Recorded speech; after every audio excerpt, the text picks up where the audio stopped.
दोस्तों आज के इस वीडियो में मीडिया के दोहरे चरित्र के बारे में बात करेंगे। यानी कैसे मीडिया बड़ी पार्टी छोटी पार्टी में डिवाइड करती है। पहले आप चंद्रशेखर भाई के इस वीडियो को देखिए, उसके बाद से दलितों की राजनीति को लंबे समय से करती आ रही है। उन्होंने अपनी जगह बनाई है, तो मौका मिले तो क्या हम इस अलायंस के बारे में भी आने वाले समय में देख सकते हैं कि चंद्रशेखर आजाद और बसपा का अलायंस होता हुआ नजर आ रहा है। एक आप गलत बात कही कि बहन जी दलितों की राजनीति करती नहीं, मतलब आप मेरी बात समझिए कि दलितों के लिए सबसे बड़ा नेता किसे कहा गया? मायावती को। दलितों ने अपना नेता, इसका मतलब दलितों के लिए और कोई सोचता ही नहीं है। आपका नाम सामने क्यों आया? तभी लोग कहते मैं कुछ और कह रहा हूँ। इसका मतलब और किसी पार्टी कोई नेता दलितों के बारे में उस तरह सोचता नहीं है, इसलिए तो उनका बड़ा नेता कहा जाता है। मगर मेरा कहना यह है, मैं इस बात को आपके सवाल को नेज भाई वो करूंगा कि देखो, वो सर्जन कह के भी सर्जन के नेता नहीं बन पाए। इतने लोगों को मेंबर ऑफ पार्लियामेंट और मंत्री और असेंबली में भेजा और सब कुछ किया, लेकिन फिर भी वो क्योंकि जाति है देश में और वो जाने वाली, मेरे तो माथे पे लिख के आई है, तो वो जाने वाली नहीं है। तो मेरा कहना ये है, ये बिल्कुल सच है, वो हमारी बड़ी है और मैं तो उनसे आशीर्वाद का अभिलाषी हूँ।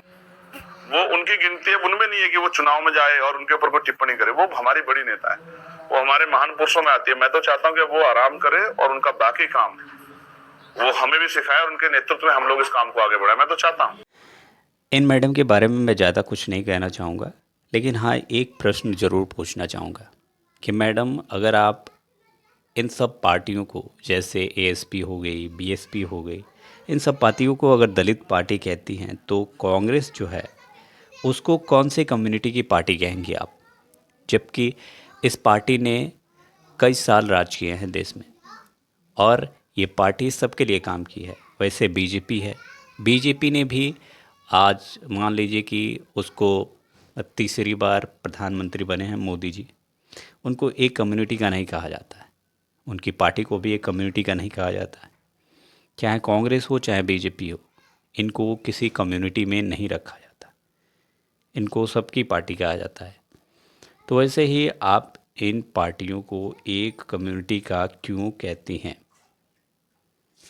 बाकी आप लोगों की राय क्या है कमेंट सेक्शन में ज़रूर बताइएगा, क्योंकि ये पार्टियां भी सभी कम्युनिटी के लिए कार्य करती हैं, सभी पार्टीज़ में आते हैं और सबको टिकट मिलता है।